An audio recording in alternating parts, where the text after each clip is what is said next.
All right, what's going on, social workers? So welcome to week 5, and this is one of my favorite modules that I looked over for this class because this is where you're really going to start to do some of the work. And so we've talked a little bit about how your role play assignment is coming up, and this will be the week that you submit it. And so the most important thing is when it comes to working with patients is to understand context. So context is what everything that's around the client that you're working with. And another way I like to think about context is if you have a client who's in front of you and they have their behaviors, what they say, how they feel, all that stuff, in my mind, that's never an accident. That is a result of the world they grew up in, their genetics, the experiences they had or didn't have, the resources they had or didn't have, the systems, the politics, whatever that is. Context is connecting the dots to how they got to where they are today. And so I really am interested to see some of that stuff. So you've been asked to, bring up a client who has a certain issue from a specific population. So how did that happen? Where did that come from? How did these symptoms come up? The thing is about therapy is you can't take things for face value. There's often thousands of things that influence the behavior.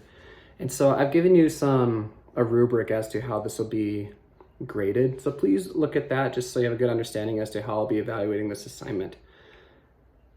One thing I also want to talk about is that role plays can feel awkward. I accept that. That's fair.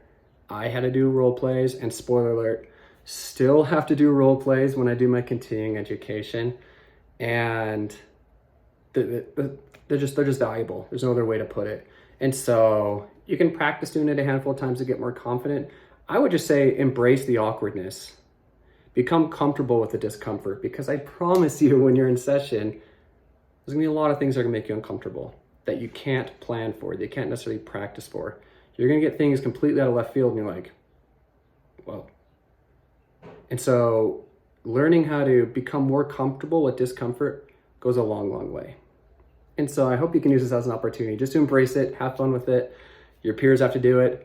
I had to do it. I still have to do it. They're not going away. So another thing as well is I'd like to see, an eco map and genogram. So that's more on paper as to how we kind of connect the dots to get where they are. One thing I want to remind you of is just to keep using that strengths base. So always looking at people's strengths, even though they have some symptoms or that might look detrimental, there are strengths to everything if you really, really, really look at it. And so I encourage you just to take a look at that.